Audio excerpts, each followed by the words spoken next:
bacterias y hongos. Antes esta clase estaba dividida en dos, teníamos una de bacterias y otra para hongos. Por los motivos que le explicó el profesor Mañé, tenemos que juntar y discutir todo en una sola sesión, pero convencidos de que es factible. Las bacterias son organismos procariontes y los hongos son, tal como nosotros, ustedes, organismos eucariontes. Eso determina varias diferencias. Y tal vez la más importante es que los hongos suelen ser más grandes, incluso sus células son más grandes, y además en su citoplasma, en el caso de los hongos, hay compartimentos, hay organelos membranosos. Por eso incluimos el núcleo, incluimos a los retículos endoplásmicos, incluimos las mitocondrias, etc. Y en el caso de las bacterias, no. No hay compartimentos. Eso es una gran diferencia. Aquí tenemos justamente la comparativa. Ustedes pueden ver que la representación esquemática de la bacteria, justamente, a pesar de que hay cromosomas, de que hay material genético, porque todo un ser vivo lo necesita, ahí están los ribosomas en ejemplo de puntos, lo van a poder ver mejor en su PDF. No tenemos compartimentos. Y sí en el caso de los hongos. Y aquí establecer, para el caso de los hongos, una diferencia que divide dos grandes grupos. Los hongos filamentosos, que esta célula alargada que está acá, que viene siendo como una célula multinucleada. Los hongos filamentosos son los que crecen, por ejemplo, en el pan que está podrido, en los limones que están podridos, esos hongos peludos. Y hay que hacer la diferencia con lo que son las levaduras, que son los hongos unicelulares, que de hecho, por morfología, se asemejan un poco más a las bacterias. Las levaduras son las que se ocupan en la producción de pan, en la producción de fermentados alcohólicos, en la cerveza, el vino, por ejemplo. Entonces, claro, aquí hay dos tipos grandes de hongos, pero los dos siguen siendo organismos eucariontes, los dos tienen organelos membranosos, vamos a ver algunas diferencias más macro en esos casos. Y aquí un estimado de los tamaños. Fíjense que en esta figura de aquí abajo tenemos bacterias, en estos puntos verdes, tenemos levaduras, en estos círculos amarillos, y acá en estas ramificaciones están representados los hongos filamentosos, que justamente se llaman filamentosos porque forman esos filamentos. En rigor, esto que está acá corresponde a una hifa. Ese filamento es una hifa y es prácticamente una célula multinucleada. Algunos autores, y yo creo que de buena manera, hablan de que los hongos filamentosos son pluricelulares y las levaduras son unicelulares. Si hacemos el contraste con las bacterias son siempre unicelulares. Por mucho que vamos a ver más adelante, por mucho que sean capaces de formar conglomerados superestructurados, las bacterias son capaces de agruparse. Vamos a ver, con una casi plena conciencia del espacio en el que están, o sea, forman estructuras realmente sofisticadas. Pero hasta ahora, por lo menos, se hace esa diferencia. Bacterias unicelulares y los hongos, la cualidad. Puede ser uni o puede ser pluri. En medidas, la mayoría de las bacterias tiene tamaños entre 1 a 5 micras o micrómetros, que eso es la millonésima parte de un metro. Lo cual dicta inmediatamente que siempre, no siempre, en la gran mayoría de los casos necesitamos un microscopio para poder verlas. Y les digo que no es en absolutamente todos los casos, porque no hace mucho tiempo se reportó la presencia de bacterias ambientales, que son bacterias que ocasionan enfermedades en el humano, que se pueden ver así por ahí. Son casos súper excepcionales. La tío Margarita se llama la magnífica. Apareció hasta en las noticias, eso ha pasado recién. La mayoría de las levaduras tiene tamaños mayores, entre 3 a 50 micras, y en el caso de los hongos filamentosos, difícil es casarse con un tamaño, porque es súper variable. O sea, las hifas tienen crecimientos apicales, eso quiere decir que crecen desde la punta, y mientras tengan sustrato para crecer, van a crecer. Cuidado ahí con el signo. ¿También? De hecho, se ha reportado que el organismo viviente más grande que hay en la actualidad es un hongo filamentoso. Más grande que la ballena. Es un hongo filamentoso que se encontró en un bosque estadounidense y que tiene hectáreas de tamaño. Claro, hacen trampa igual porque se fusionan. Y además tienen ese crecimiento total. Entonces, pero claro, entonces es muy difícil poner un tamaño para un hongo filamentoso. Entonces voy de nuevo a la necesidad del microscopio para poder observar esta estructura. ¿Ya? El punto es que, claro, yo les muestro que la linfa son células multinucleadas. Uno se podría imaginar una linfa como una raíz que se ve a simple vista. No. Necesitamos el microscopio para poder analizar la linfa de todas maneras. ¿Ya? En términos taxonómicos, y aquí voy a poner un ejemplo con una bacteria, ¿ya? Que es la que estoy mostrando acá, es la escala taxonómica general para los seres vivientes. Hay algunos casos en los que se incluyen leves variaciones, como justamente los hongos, pero esto es la generalidad. Vamos desde lo más alto, que son los dominios, en rigor, de acuerdo a la taxonomía general actual vigente, tenemos 3 dominios en la vida, en los seres vivientes. Están las bacterias, están las arqueas y están las eucarias. ¿Ya? Aquí en las eucarias estamos nosotros, los y las animales, junto a nuestros parientes cercanos, los hongos y las plantas. ¿Ya? Las bacterias constituyen un dominio en sí. Y uno puede ir bajando en la escala taxonómica, pasando por dominio, filo, clase, orden, familia, género, especie.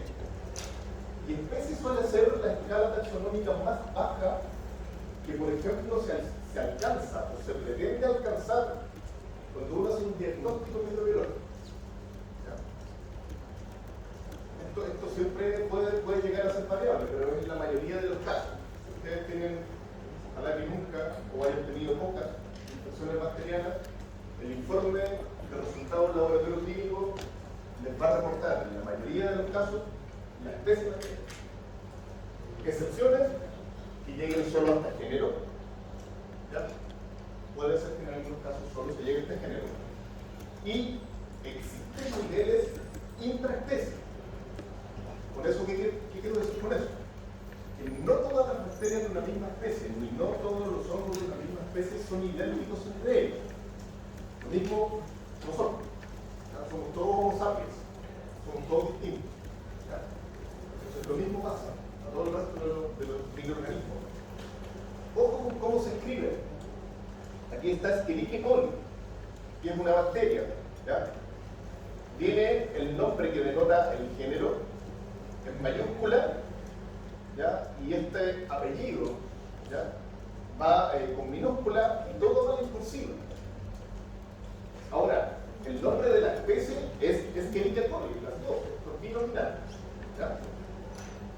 Después de hacer una primera mención, ya se puede abreviar el género y podemos hablar en un texto de E. coli, pero en un principio tenemos que hacer la mención al nombre completo.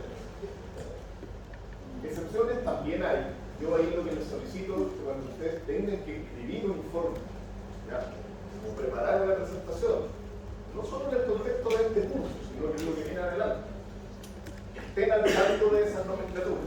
Por ejemplo, las salmonelas, que son bacterias, tienen una opción de denominación distinta, que es mucho más abreviada y la hace más simple. ¿Ya? Entonces, ajustarse a las normas técnicas y a las nomenclaturas vigentes. Ese es el gran mensaje. Para la generalidad, esto es lo que pasa. Bacterias. ¿Ya? Yo ya les había dicho unicelulares, que pueden tener, según esta figura, diversas formas. ¿Ya? Las más comunes son las bacterias redondas, que son las cocáceas, ¿ya? Las que son más alargadas, que son los bacilos, ¿ya? Pero pueden haber otras formas un poco más sofisticadas, como las piroquetas, ¿ya? O los embriones. Y además, algunas bacterias tienen la capacidad de agruparse. Ya empezamos con esto de que, ok, son unicelulares, pero se pueden agrupar. Y pueden formar agrupaciones bien distintivas, ¿ya? Algunas son en pares, ¿ya? Como los diplococos, los diplobacilos, cadenas, como los strepto. Strepto, la palabra strepto que viene del griego significa cadena. ¿Ya? Pueden haber pétalas, pueden haber sarcinas, que en el fondo son como que fueran dos tétradas juntas, y una muy llamativa que son los estáfilos, que son agrupaciones en racimo. Tal como strepto significa cadena, estáfilo significa racimo.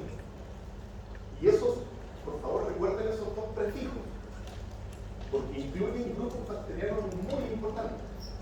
Muy importantes. Los streptococos, ahí tenemos, por ejemplo, el streptococcus pyogenes, que ocasiona la pneumonitis, streptococcus pneumoniae, que ocasiona la neumonía. Y por otro lado, en los estáfilos tenemos el estafilococo aureus, se lo van a encontrar, yo se lo aseguro, en su día profesional, ciertamente. Formas distintas y posibilidad de agrupaciones. Eso ya nos da opciones de que si nosotros miramos muestras biológicas o cultivos bacterianos y hacemos un preparado para mirar el microscopio, podemos ir diferenciando. Y con esa posibilidad de diferenciar podemos acercarnos a identificar, que era lo que yo les decía, poder llegar a una especie. Bueno, esto contribuye a eso. Por lo tanto, esto contribuye al diagnóstico y lo biológico. El estudiar para poder identificar. Esto con un poco más de detalle, en el caso de la bacteria, es la misma imagen que ya les había puesto en un principio. Corre tanto como para bacterias como para hongos. En las células hay componentes que son esenciales y hay componentes que son accesorios. ¿Ya? Dentro de esos componentes esenciales están los que, a grandes rasgos, si nosotros los quitáramos, la célula no es viable, ¿ya? Se va a morir. Y los accesorios son componentes que tal vez sí los podríamos quitar. La célula no se va a morir de inmediato, más bien confieren capacidades extra, ¿ya? Que los hacen ser mejores sobrevivientes, ¿ya? Tener capacidades como la patogenicidad, por ejemplo, poder colonizar ciertos nichos que las bacterias o los hongos que no tienen esos componentes no lo podrían hacer, ¿ya? Entonces otorga ventajas. En el caso de las bacterias tenemos el citoplasma, el nucleoide, que viene siendo el ADN cromosomal, ¿ya? La membrana plasmática y la pared celular. En el caso de los hongos están estos mismos componentes con la salvedad de que hay un núcleo, ¿ya? Porque como les dije, hay compartimentos, hay organelos membranosos. Todos esos organelos membranosos también son componentes esenciales, ciertamente, ¿ya? Y en los hongos también tenemos, evidentemente, citoplasma, tenemos membrana plasmática y también tenemos pared celular. Nuestras células, por ejemplo, células animales, no tienen pared celular, pero en el caso de las bacterias y de los hongos sí, y es un componente esencial. Dentro de las estructuras accesorias, y generalmente, bueno, la mayoría de ellas, no todos, están como en la superficie de la célula. ¿Cuál no? Los elementos genéticos extracromosomales.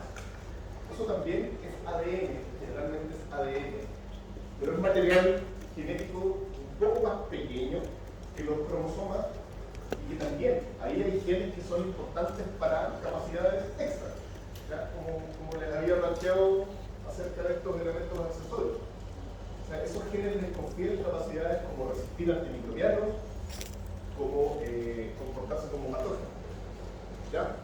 Y también hay estructuras en la superficie, como los pili, estos que se ven acá, son, derechamente pili significa pelos, ¿ya? Entonces los microbios son peludos, ¿ya? Tienen flagelos, además algunos de ellos, no todos, se pueden mover, pueden nadar utilizando esos flagelos, ya es como una especie de pelo pero mucho más largo. Y algunos pueden tener cápsula, que es una cubierta que está por sobre la pared celular, viene siendo como lo más superficial de la célula, ¿ya? solo la visión a los hongos para mostrarles que hay citoplasma, ciertamente, ya, tanto en los hongos filamentosos como en las levaduras. Están los organelos membranosos y no están en la bacteria. Aquí están mencionados retículo endoplasmico, mitocondria, núcleo, vacuola, etcétera, aparato de Golgi. También hay una membrana celular y hay, por supuesto, una pared. ¿Ya? En el caso de los hongos no se suele hacer, si ustedes van a los libros, no se suele hacer mención tan específica a los pili ni a los flagelos. También un poco más a la cápsula, pero de todas maneras hay hongos que pueden tener pili, que pueden tener fibras, que si no tenemos pili-fibras. Y también puede ser, algunas levaduras pueden ser flageladas.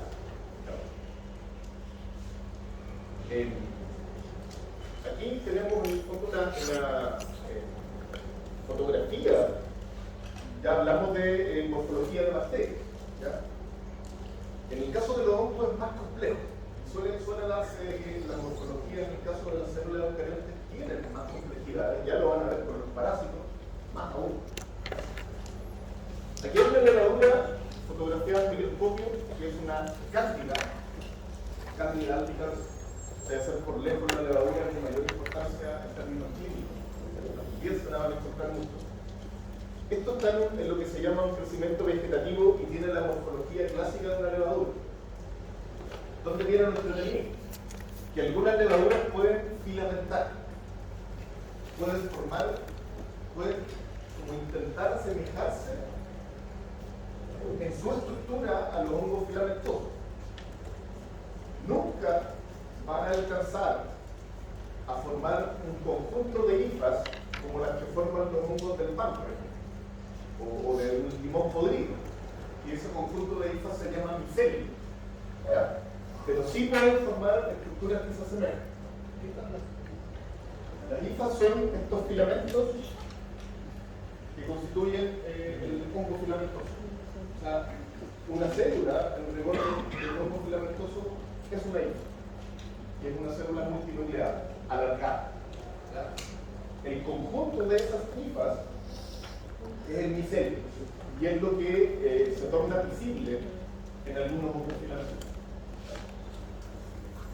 Entonces, fíjense acá, esta levadura formó un filamento que de hecho esto se utilizaba como método diagnóstico para identificar cantidad albicans antiguamente, ya algo que quedó en el pasado. Se ponía la levadura en plasma y se observaba el microscopio para ver si esto ocurría o no. Si ocurría, dentro de un cierto rango de tiempo, cantidad.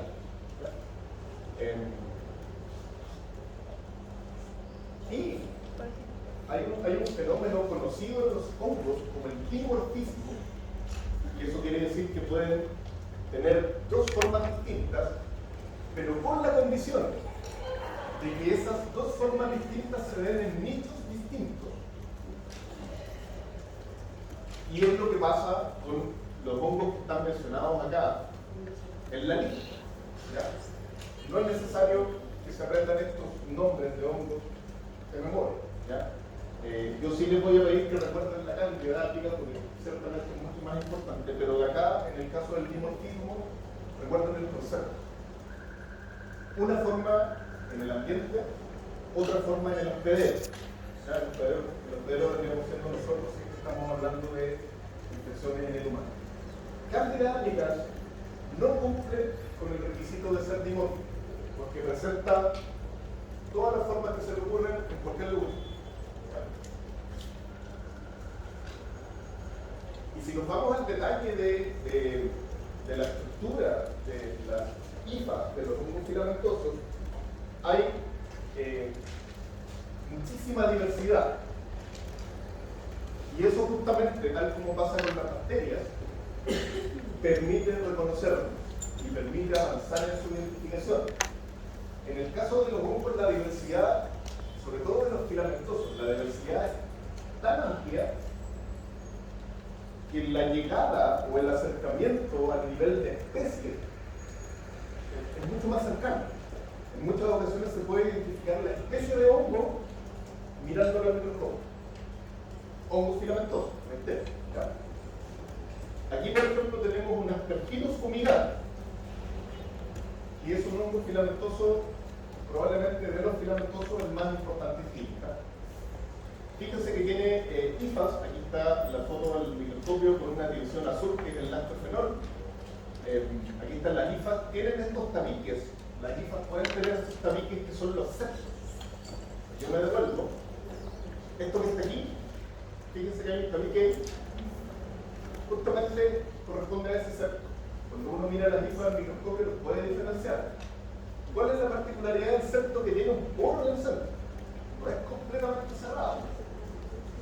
Y por ese poro perfectamente se puede mover el núcleo completo hacia el otro lado. Por eso se habla de que en realidad los hongos filamentosos son multinucleados, más que decir que son pluricelulares. Pero en realidad, si ustedes van a la literatura, van a encontrarlo de las dos maneras. Entonces, de nuevo, se ven estos sectores, en algunos hongos no se ven, si lo miran arriba. Entonces, es un rasgo distintivo. Y si hay algo que al mirar un hongo filamentoso al microscopio es realmente distintivo, son las estructuras reproductivas. Todos los hongos filamentosos tienen estructuras reproductivas y estas sí que tienen una diversidad gigante.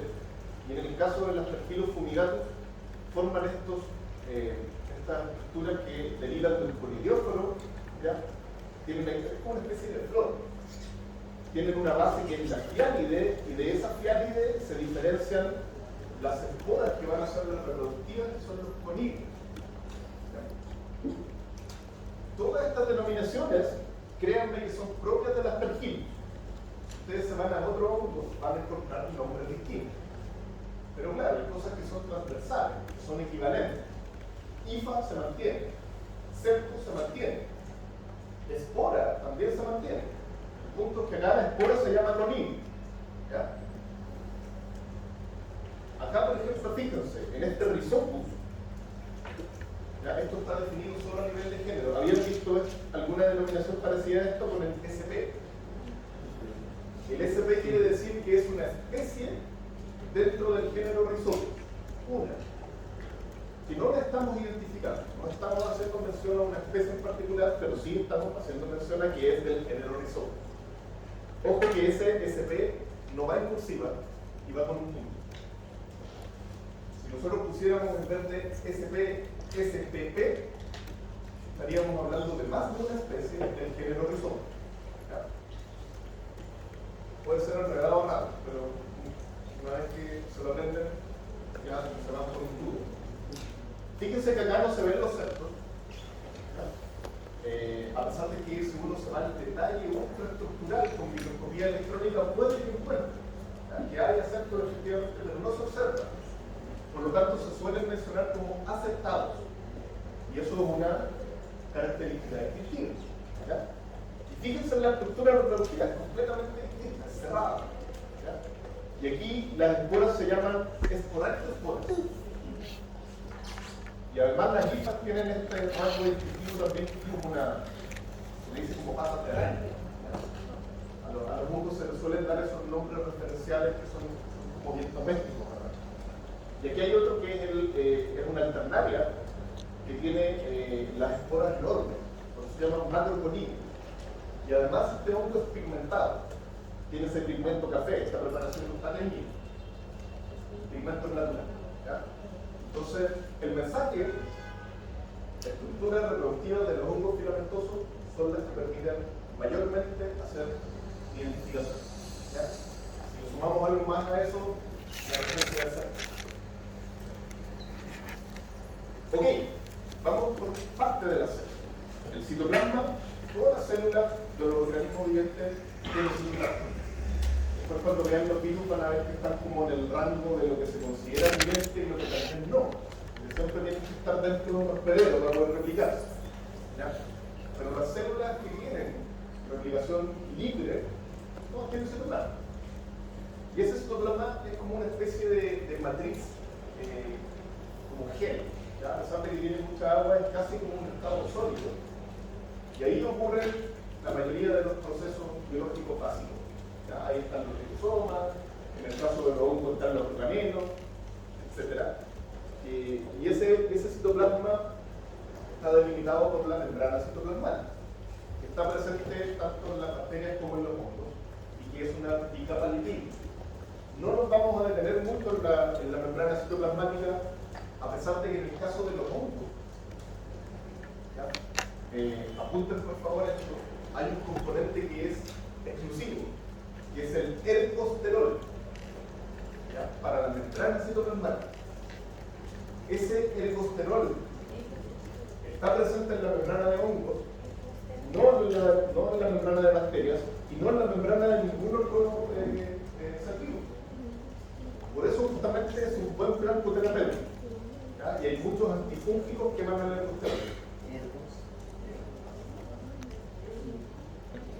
En términos de cromosomas, el cromosoma o el material genético más bien, en el caso de las bacterias y de los hongos y de todos los organismos vivientes, a excepción de los virus, es ADN. ¿Ya? Y es ADN que dentro de las células está muy compactado. ¿Ya? En el caso de los hongos, es dentro del núcleo, ¿verdad? O dentro de las mitocondrias, que también tienen ADN. Está súper compactado. Está tan compactado que si nosotros lo sacáramos y lo tiráramos, esa cadena de ADN o esos cromosomas sumados serían mucho más largos que las células. En el caso de una bacteria es casi 300 veces más largo. Entonces está súper enrollado. Ahí funcionan proteínas tipo histones. Si lo vieron en biología celular, ya saben, pero son las histones. Ayudan justamente como que enrollan un cable. Aquí, en los cromosomas, tanto de las bacterias como en los hongos, está contenida la información básica para el metabolismo celular. Y en el caso de las bacterias, suele darse que hay un cromosoma. ¿Ya? No es una regla. Hay bacterias que tienen más, ¿ya? Que pueden tener dos. Pero generalmente es uno. En el caso de los hongos, sí hay más. ¿Ya? Y eso también puede ser súper variable. Pero suelen tener más cromosomas. Y además cromosomas más grandes, el material genético es más grande. Algo importante que ya se los había adelantado, hay material extracromosómico. Y ahí vienen codificadas estas funciones adicionales. ¿Ya? Una gracia de este material genético es que suele ser móvil. Y suele ser móvil en una manera que se denomina transferencia horizontal. Eso quiere decir que se la podemos pasar al vecino. La transferencia a la descendencia viene siendo vertical, ¿verdad? Pero la horizontal es al vecino. Y eso muchas veces explica, lo vamos a ver en la clase de patógenos, que vienen más tarde, explica que emerjan patógenos. Porque puede haber una bacteria que no tenía una capacidad de ocasionar enfermedad, pero se atravesó por una que sí, y esa que sí tenía la capacidad le transmitió material genético, y por lo tanto el resultado fue dos bacterias con capacidad de ocasionar enfermedad. Entonces, de verdad es un fenómeno súper importante la transferencia genética horizontal en la emergencia de nuevos patógenos o en la emergencia de bacterias u hongos resistentes a los antimicrobianos, cuando antes no lo eran. ¿Cuáles son esos elementos? Los plásmidos o plasmídeos suelen ser moléculas circulares de ADN, más pequeñas ciertamente que los cromosomas, y además genomas de virus que infectan ya sea bacterias u hongos, porque los virus como tales son capaces de infectar a toda la gama de seres vivos que existen, desde las bacterias, arqueas, hongos y de ahí para arriba, plantas, etc. Entonces, en una bacteria, si nosotros la desarmamos, lo más probable es que encontremos virus. Y lo mismo va a pasar con los hongos. Y esa información, o sea, ese virus va a tener información genética. A veces esa información genética de algunos virus puede tener un impacto en el comportamiento de la bacteria. Y puede tener un impacto en el comportamiento del hongo. Y además puede transmitir esa información en la medida que el virus se libera y afectar a otras células. Entonces, claro, estas son las capacidades que pueden las bacterias y los hongos adquirir por el hecho de tener estos elementos extracromosomales. Si nos salimos un poco del contexto salud, están, por ejemplo, la resistencia a sustancias tóxicas, en los que cualquier bacteria no podría vivir, como por ejemplo los hidrocarburos. Hay bacterias que se ocupan como agentes de bioremediación porque son capaces de procesar hidrocarburos. O rutas metabólicas complejas que son súper complejas y que no las tienen todos los microorganismos, sino que vienen dadas por estos elementos móviles. Eso en términos de genoma de información genética. Ya vimos citoplasma, vimos genoma, hablamos los puntos necesarios de la membrana citoplasmática. Vámonos más afuera, a la pared celular, que viene siendo dentro de lo esencial, lo más externo. ¿Ya? Recuerden, tanto hongos como bacterias tienen pared celular. Y aquí tenemos una panorámica de paredes celulares de 3 grupos de bacterias. A, B y C corresponden a bacterias y D corresponde a hongos. ¿Ya? Fíjense que los esquemas son súper distintos. ¿Ya? Y aquí empezamos con las clasificaciones que son importantes.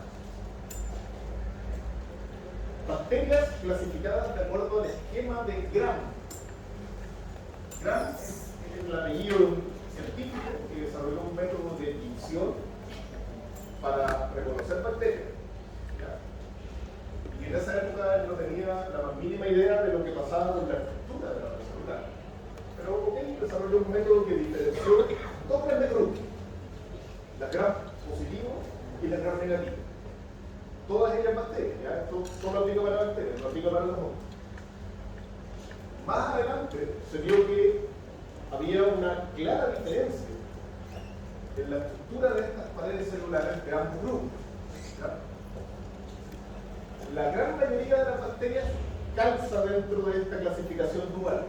¿Ya? Vamos a ver que este caso de aquí abajo es casi una excepción, muy importante, pero es una excepción. Entonces, claro, fíjense que acá hay muchas diferencias. Aquí estamos partiendo solo para efectos de referencia desde la membrana citoplasmática, que es la que está indicada aquí como cell membrane. Pero en rigor la pared celular parte desde aquí hacia arriba. ¿Ya? La membrana citoplasmática no es parte de la pared celular. ¿Ya? Vamos a ir a los detalles. Lo que hizo este señor Gram hace muchísimo tiempo, el método es muy antiguo, pero por el hecho de ser rápido, fácil, simple, se sigue utilizando. ¿Ya? Nosotros en algunas carreras, como por ejemplo para la tecnología médica, hacemos tinciones de grano en el laboratorio. ¿Ya? Ahí tenemos que ir calibrando qué es lo más significativo. Ustedes también hacen efectos de antiséptico, de desinfectante. Pero claro, la tinción de grano en rigor uno la puede hacer como en 15 minutos. Y con reactivos que no son caros, no se necesita gran equipamiento. Y es un proceso que lleva una serie de pasos. Aquí en el centro están indicados los pasos, los componentes que se van agregando. Y por un mismo procedimiento se pueden diferenciar estos dos grandes grupos. Los gram positivos quedan teñidos azul oscuro y los gram negativos quedan con un color rosado o rojizo. Y eso viene dado por otra visión. La diferencia en la cantidad de un compuesto que es el péptido glicano o péptido glucano, que es este que está ejemplificado acá como por el ladrillo. ¿Ya? En el caso de los gram positivos hay muchas capas de péptido glucano y en el caso de los gram negativos hay poquitas capas, ¿ya? Es menos abundante. Eso permite que el gram positivo, cuando se le agrega un colorante que es el cristal violeta y se someta a una descoloración, de todas maneras retenga la misma, ¿ya? Porque tiene muchísimo péptido glicano. Al contrario, los gram negativos, con este proceso de decoloración, transmisión llega hasta el citoplasma, ya se pega a otras cosas. Pero en el fondo la pared celular lo que ofrece es un obstáculo de salida. Entonces, claro, las bacterias gram negativo, si nosotros detuviéramos el proceso acá, quedarían así. ¿Y uno puede ver bacterias sin taller al microscopio? Sí, se pueden ver. Pero es más difícil. Y es más difícil reconocer la forma, es más difícil reconocer agrupaciones. Entonces, lo que se hace es agregar un colorante distinto, que es más claro. Ese colorante distinto, que es la coloración de contraste, va a entrar en las dos poblaciones. Va a entrar en los gram positivos y en los gram negativos. Pero, en el caso de los gram positivos va a predominar el color más oscuro, por eso se siguen viendo con un color azul oscuro o morado, y en los gram negativos va a quedar el color rojizo rosa. Eso, súper viejo, pero súper vigente. Y claro, explicado a este nivel. Otra cosa que ya conociendo la estructura de la pared celular de ambos grupos, se puede ver es la presencia de componentes específicos en cada lado. El péptido glucal no es específico de ninguno de los dos, porque está presente en los dos. Claro, el positivo es más abundante, pero los negativos igual están. ¿Cuáles son los componentes específicos? Gram positivo, ácido teicoico, que es un polisacárido que se proyecta hacia la superficie, y el ácido lipoteicoico. Son súper similares, pero el lipoteicoico está anclado a la membrana. Esa es la diferencia. Y en el caso de los gram negativos, los componentes específicos son una membrana externa. Esto tiene otra membrana, además del ácido plasmático, pero está más afuera. Y ojo que esa membrana sí es parte de la pared celular. Entonces, membrana externa. Dentro de esa membrana externa hay otros componentes específicos que son el lipopolisacárido, que es esto que está acá, con estos puntitos azules en la punta, y además las porinas, que son unas proteínas grandotas que forman justamente un poro y permiten transportar cosas hacia afuera y hacia adentro. Este es el resultado de, en ejemplo, solamente de distintas ficciones de gram. Fíjense que aquí podemos diferenciar bacterias redondas, ocáceas, agrupadas en racimo, y que además están teñidas de azul oscuro o morado, por lo tanto son gram positivos. Tres características posibles de distinguir: forma, agrupación. La agrupación es condicional, no todas hacen agrupación, pero es una posibilidad. Y la otra es la adición, es decir, si queda como gram positivo o si queda como gram negativo. Aquí hay bacilo gram negativo, esto no tiene un patrón de agrupación, y esto tiene un patrón de agrupación de cadena. Como siempre en biología hay excepciones. Hay unas bacterias que no se tiñen con gram y hay que ocupar otros esquemas. Me corrijo, no es que no se tiñen con gram, sino que no funciona el esquema diferencial de gram. ¿Ya? Y no funciona porque tienen una pared celular súper distinta. Esta es la que estaba en el vector a la izquierda, abajo, son las micobacterias. Y estas no responden al esquema diferencial de gram. Tienen una pared súper distinta, a pesar de que tienen péptido glucal. Lo que dificulta el proceso de detección por gram son los lípidos. Ya tiene mucho ácido glicólico. Y eso hace que se arruine el esquema diferencial de gram. Ahora, ¿por qué detenernos a mencionar esta excepción? Es porque aquí está Mycobacterium tuberculosis, principalmente por eso, que es la bacteria que ocasiona la tuberculosis. La tuberculosis es considerada por varios autores como la enfermedad infecciosa que ha ocasionado más muertes a lo largo de toda la historia, más que cualquier otra de todas las pandemias, incluyendo la pandemia de influenza, las pandemias de peste negra, de cólera, de SARS-CoV-2, todas las que quieran. La tuberculosis acumula más letalidad que todas. Y lo que se ve es algo así como esto. Fíjense que en esta foto además se ven células. Entonces, esto es una división de una muestra, que es lo que se llama una expectoración. El ácido micónico.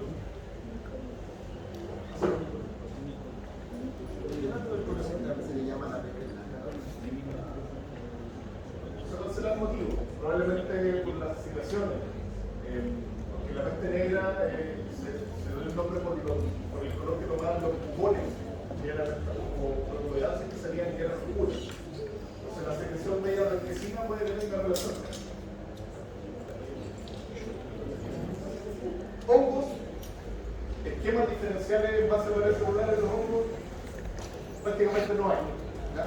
Pero de todas maneras, tengan en consideración que aquí está el ergosterol, recuerden, el ergosterol en la membrana citoplasmática. De aquí para arriba en la pared, los hongos tienen guina en un porcentaje relativamente bajo y tienen beta-glucanos, que son polisacáridos, y en la superficie, la parte más externa, tienen estas manoproteínas. ¿Qué es importante que recuerden de esta diapositiva? Por un lado, lo del ortosterol, a pesar de que es de la membrana citoplasmática, pero tanto los glucanos como las manoproteínas sirven para poder reconocer hongos en métodos de detección. No se lo mencioné, pero en el caso de las bacterias, hay algunos casos en los que el LPS y los ácidos testoicos, incluyendo el tipo testoico, también pueden servir para reconocer por métodos de detección como los métodos inmunológicos, los métodos serológicos, ¿ya? Que ocupan anticuerpos. Vienen siendo similares a estas pruebas rápidas de SARS-CoV-2 que vienen en estos sachetes. Estructuras accesorias, yo ya les había contado, aquí los mensajes van a ser más bien breves. El flagelo sirve para nadar, las células que lo tienen pueden moverse, por lo tanto, ¿ya? Y pueden estar organizados de distintas maneras. Esto tiene una especie de motor, una maquinaria bien compleja. ¿Ya? Las fibras o pili, que son más cortos que los flagelos y tienen como función primordial la adherencia, son como ganchos. Si bien se les llama pelo, permiten anclarse, ya sea superficie, pueden ser superficies plásticas, ¿ya? O bien superficies que sean tejidos vivos, ¿ya? De un hospedero. Entonces esto está en la superficie. Y la cápsula también está en la superficie, siempre considerando que es accesoria, y es como una sustancia mucosa, mucoide, muy pegótica. Entonces cumple funciones con adherencia, pero además de protección. Y de protección sobre todo ante el sistema inmunológico.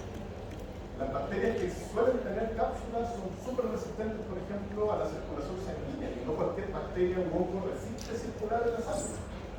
Es atacada por múltiples factores antimicrobianos y células antimicrobianas. Bueno, las bacterias con cápsulas son más resistentes y los hongos con cápsula también. La cápsula también sirve para reconocer, sobre todo a nivel intraespecie, algunas variedades. Y algo importante es que ha sido utilizada para desarrollar vacunas. Muchas vacunas que están actualmente en los programas de inmunización están preparadas, sobre todo las de bacterias. En realidad hay vacunas para bacterias y virus. No hay vacunas para hongos. Entonces, en el caso de las bacterias, muchas de las preparaciones están hechas en base a cápsulas.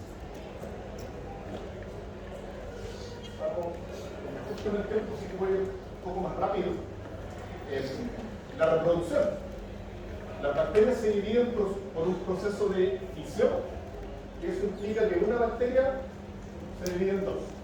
¿Ya? Aquí también los mensajes van a ser más directos. Entonces, de una bacteria se generan dos, que se suele decir que son dos bacterias hijas. Las bacterias tienen solo reproducción asexual, no hacen reproducción sexual. ¿Ya? Lo que sí pueden hacer en algunos casos es una especie de división distinta que genera una espora. ¿Ya? Y en el caso de las bacterias, las esporas, a diferencia de los hongos, Las esporas no son formas reproductivas en sí, sino que son formas de resistencia. Cuando la bacteria está estresada, no le gustan las condiciones ambientales, genera una espora y esa espora es mucho más resistente, porque tiene una cubierta más dura. ¿Ya? Resiste condiciones ambientales con un estado metabólico muy reducido, muy bajito. ¿Ya? Y cuando encuentra condiciones óptimas, germina dando origen a una célula vegetativa de nuevo que se puede empezar a replicar, se puede mover y a funcionar normalmente. ¿Ya? En el caso de los hongos, estas esporas sí son estructuras reproductivas y los hongos pueden hacer reproducción asexual y también sexual. ¿Ya? La asexual puede ser por gemación, que es lo que se da en la levadura, pero también puede ser a través de esporas. O sea, en los hongos todo más complejo. La reproducción por esporas puede ser asexual y también sexual. La diferencia es que cuando es sexual se juntan dos esporas de sexos distintos. ¿Ya? Y ahí emergen este tipo de estructuras. ¿Ya? Los cuerpos fructíferos, ¿ya? Que son los champiñones. En rigor, esto no es el hongo en sí, solo el champiñón. Hay que considerar que debajo del hongo está todo el micelio vegetativo que captan sobre todo. Los cuerpos fructíferos son las estructuras reproductivas que en sus sombreros incluyen esporas. ¿Ya? Entonces, no todos los hongos son capaces de formar cuerpos fructíferos, ya solo algunos. Y aquí, a partir del cuerpo fructífero, se generan esporas, germinan dando origen a hifas, luego micelios, y esos micelios eventualmente pueden diferenciarse formando algunos cuerpos fructíferos. ¿Ya? Importante las biopelículas, porque son matrices, más bien son conglomerados, comunidades microbianas que se adhieren a la superficie. ¿Ya? En nuestro organismo tenemos muchas biopelículas y además muchos organismos que forman biopelículas pueden ocasionar infecciones. Pueden formar biopelículas en superficies abióticas como los catéteres, por ejemplo. ¿Ya? Entonces esto, en el contexto de las enfermedades infecciosas, es muy importante. Compuestos microbianos importantes acá, o componentes importantes, las fibras y la cápsula, para darle esa capacidad de lente al microorganismo. Lo último, cultivo. Tanto, como les había dicho, las bacterias como los hongos, no todos absolutamente. ¿Ya? Vamos a ver casos de hongos y bacterias que no se pueden cultivar, pero la mayoría de los que están involucrados en salud humana sí. ¿Ya? Lo primero que se nota al cultivar un microorganismo es la turbidez, si es que lo hacemos en un medio líquido. Ese medio se torna turbio. Si lo hacemos en un medio sólido, lo que pasa es que se forman colonias, que son estas, sobre todo para las bacterias y las levaduras, se forman unas pelotitas chicas en un medio cultivo. Bueno, esos son los microorganismos, ¿ya? Que se replicaron mucho hasta formar esa colonia que es visible a simple vista. Y aquí podemos utilizar distintos tipos de medios de cultivo que tienen distintas utilidades. Yo les pido que esto lo complementen con lo que va a estar en sus guías. Ahí aparecen las descripciones de los medios de cultivo. Algo importante así es que cuando uno cultiva, lo que puede hacer es aislar. Eso es muy importante.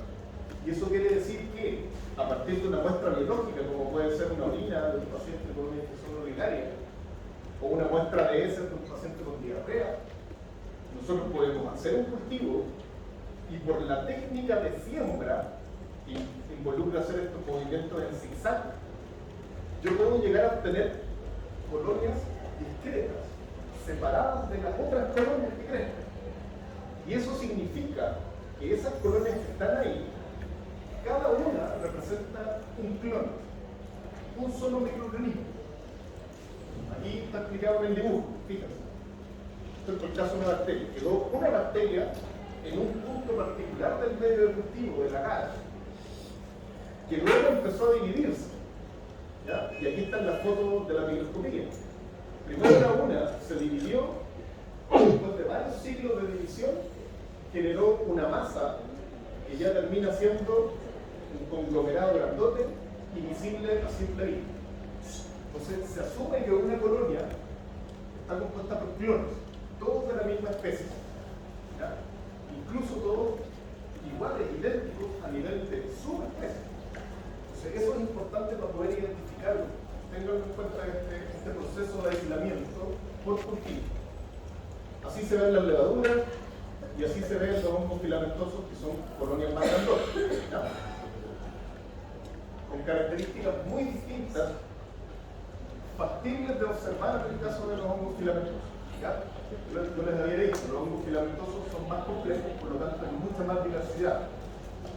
Considerar, perdón, esto ya es lo último, que la observación de los dos tipos de organismos que hemos visto, tanto a nivel microscópico como macroscópico, eso quiere decir las características de sus colonias, ¿ya? Es importante para poder hacer identificación. Muchas veces no se llega a la identificación completa, pero sí orienta. Y esa orientación es importantísima, es una etapa dentro del proceso de diagnóstico, ¿ya? Así que eso, por favor, ténganlo en consideración. Eso es todo, chicos. Gracias por la paciencia.